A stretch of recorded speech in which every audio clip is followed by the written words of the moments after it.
STV பக்தி channel நேயர்களுக்கு விருப்பந்திருநாள் என்று சொல்லக்கூடிய சித்திரை மாசம் பிரம்மோற்சவத்துல இந்த உற்சவத்திற்கு ஏன் விருப்பந்திருநாள் அப்படின்னு பேர் வந்ததுன்னு பார்க்கணும்.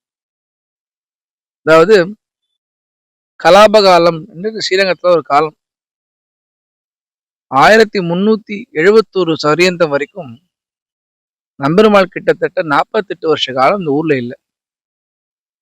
ஏன் அப்படின்னா மொஹம்மத் பின் துக்ளக்கினுடைய ஒரு ஆட்சியின் காரணத்துல இந்த தட்சிண தேசத்துல பெரிய கோயில்கள்லாம் சாம்ராஜ்யங்கள்லாம் இடிக்கப்பட்டது. அப்போது இந்த பக்கம் படை தளபதியா இருக்கக்கூடிய மல்லிகாஃபூர்னால ஸ்ரீரங்கமானது முற்றும் சூறையாடப்பட்டது. 12,000 பேர் ஒரு நாள் இரவு தன்னோட உயிரை கொடுத்தா பெருமாளுக்காக.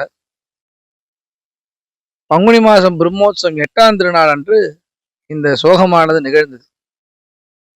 அன்று இரவே நம்பெருமாள் ஸ்ரீரங்கத்தை விட்டு வெளியே புறப்பட்டார். ராமர் எப்படி வனவாசம் போனாரோ அது போல பல ஊர்களுக்கு சென்றார். இங்கிருந்து ஜோதிஷ்குடி, மதுரையா இருக்கட்டும், காங்கேயம், கொச்சின், அதுக்கப்புறம் மேல்கோட்டை, பிறகு திருப்பதி, திருப்பதி முடிஞ்சு செஞ்சிக்கோட்டை, செஞ்சிக்கோட்டை முடிஞ்சு சமயபுரம், சமயம் முடிஞ்சு ஸ்ரீரங்கம். 48 வருஷ காலம் நம்பெருமாள் ஸ்ரீரங்கத்தை விட்டு வெளியேறினார்.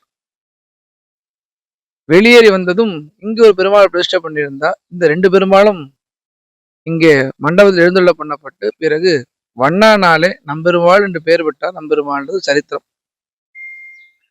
கொப்பனாரியன் என்ற ராஜாவின் மூலமாக வேதாந்த தேசிகர் மேல்கோட்டையிலே அபிதிஸ்தவம் என்ற ஸ்லோகத்தை அவருக்கு சொல்லி கொடுத்து இந்த யுத்தத்துல நீ பயப்படாத, ஜெயம் உனக்கு தான் அப்படின்னு சொல்லி அவருக்கு ஆசீர்வாதம் பண்ணி அனுப்புறார். அந்த கொப்பனாரிய ராஜாவும் மொஹம்மத் பின் துக்ளக்குடைய ஆட்சியை முடிவுக்கு கொண்டு வந்து நம்பெருமாளை செஞ்சிக்கோட்டையிலிருந்து இங்கே வரவழைத்தான். நம்பெருமாள் என்று பெயர் பெற்றார் என்பது கதை. பிறகு 12 வருஷ காலம் இந்த ஊர்ல எதுவும் நடத்த முடியல. என்ன காரணம்னா, ஒரு புயல் வந்ததுன்னா ரெஸ்டோரேஷன் பண்ணலாம். ஆனா ஒரு ஜெனோசைட் நடக்கிறச்சே, ஒரு பெரிய ஒரு இனமே அழிகிறச்சே அதை ரீஹாபிலிட்டேஷன் பண்ணணும். ரொம்ப கஷ்டமான விஷயம் அது. ஜனங்கள் தன்னுடைய வாழ்க்கைக்கு திரும்பி முறையா வரணும். வணிகங்கள்லாம் இருக்கணும், டிரான்ஸ்போர்ட்லாம் இருக்கணும், சாமான்கள்லாம் நமக்கு கிடைக்கணும். இதெல்லாம் நடத்தணும் அப்படின்னா ஒரு ரீஹாபிலிட்டேஷன் ஒர்க் நடக்கணும். அது கொஞ்ச நாள் ஆகும். ஆனா இந்த ஊர்ல நடந்த ஒரு பெரிய கலாமிட்டிஸ்ல, இந்த ஊர்ல நடந்த பெரிய பேரழிவுல 12 வருஷ காலம் அந்த விருப்பன் ராஜாவினால ரொம்ப ரீஹாபிலிட்டேஷன் கொண்டு வர முடியல. இதற்காக 12,000 17,000 பொற்காதலையும் அவன் செலவழிச்சான். ஏன்னா அந்த அளவுக்கு ஒரு சூறையாடப்பட்ட ஸ்ரீரங்கமா போயிடுது. அப்போ இந்த ராஜா என்ன பண்றான், இவ்வளவு பெரிய கோயில் இருக்கு, இந்த பெருமாளுக்கு உற்சவங்கள்லாம் நடத்தணும் அப்படின்னு ஆசைப்படுறான். இந்த ஊரை ஒரு வழி சரி பண்ணி கொண்டு வரா, ரொம்ப கொண்டு வர முடியல அவனாலையும். அந்த அளவுக்கு எக்ஸ்பெண்ட் பண்ண முடியல, ஸ்பெண்ட் பண்ண முடியல அவனால. அப்ப என்ன பண்றான், இங்க இருக்கக்கூடிய பக்கத்துல இருக்கக்கூடிய எல்லா கிராமத்துக்கும் போறான். போய் இந்த பெருமாள் உற்சவத்தெல்லாம் நடத்தணும், இந்த பெருமாளுக்கு நல்லது பண்ணணும், தினப்படி பெருமாளுக்கு கைங்கரியம் நடக்கணும், இப்படி எல்லாரும் ஸ்ரீரங்கத்துக்கு பெருமாளுக்கு ஏதாவது நன்கொடையா கொடுங்கன்னு கேட்டு ஒவ்வொரு கிராமத்துக்கும் இந்த விருப்பனுடைய ராஜா போய் அந்தந்த கிராமங்கள்ல வரவழைச்சு, அந்த ஜனங்கள் எல்லாம் வரவழைச்சு சித்திரை மாசம் ரேவதி நட்சத்திரத்துல இந்த பெருமாளை தேரேற்றி இந்த உற்சவத்தை 10 நாள் உற்சவமா கொண்டாடுறோம்.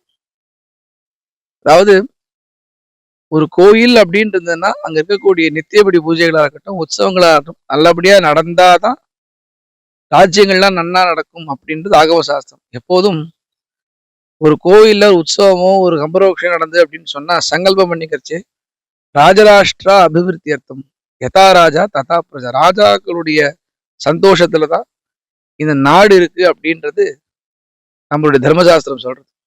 இப்படி இந்த விருப்பனுடையார் எனும் ராஜாவினாலே இந்த உற்சவமானது, பிரம்மோற்சவமானது சித்திர மாசம் ரேவதி நட்சத்திரத்துல துஜா ரதாரோணத்தோடு இந்த உற்சவமானது தீர்த்தாந்தோற்சவ சேவனார்த்தமுதுனா சீக்கிரம் சமாகச்சதா, தீர்த்தாந்த உற்சவத்தோட இந்த உற்சவமா நிறைவுபடுகிறது. அப்படி கஷ்டப்பட்டு இந்த ராஜா பெருமாளுக்காக அந்த உற்சவத்தை நடத்தினா, பர்சனலாவே இந்த உற்சவமானது ஸ்ரீரங்கத்துக்கு ரொம்ப பாதிக்கப்பட்ட ஒரு உற்சவம் இது. மக்களால நடத்தப்பட்ட உற்சவம் இது.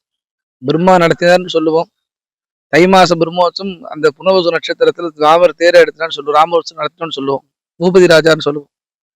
ஆனா இந்த சித்திர மாச உற்சவமானது மக்களால் நடத்தப்பட்டு நம்பெருமாளுக்கு ஏழைகளுக்கு இறங்கும் பெருமாள்னு சொல்றோம் இல்லையா? ஏழை ஏழ்தரன் கீழ்வகன் என்னாது மற்றையான் அவருக்கு இன்னொருள் சுரந்து மாடையுமான் மடநோக்கின்னு சொல்றாரு இல்லையா? ஏழைகளுக்காக பெருமாள் இறங்கி இந்த உற்சவத்தை நடத்திக்கிறார். அப்பேற்பட்ட உற்சவத்துல அந்த உற்சவம் அதனாலதான் அத்தனை ஜனங்களும் இங்கே மாட்டு வண்டியிலையும் குதிரை வண்டியிலையும் பெருமாளுக்கு அந்த கழுத மேல மோளடிக்கிறதும் கோவிந்தா நாம கோஷங்கள்லாம் பண்றதும் பாமர ஜனங்களோட பக்தியில ரங்கநாதர் குதூகலிக்கிறார். நாமும் இந்த உற்சவத்தை குதூகலிப்போம் என்று பிரார்த்திக்கிறோம்.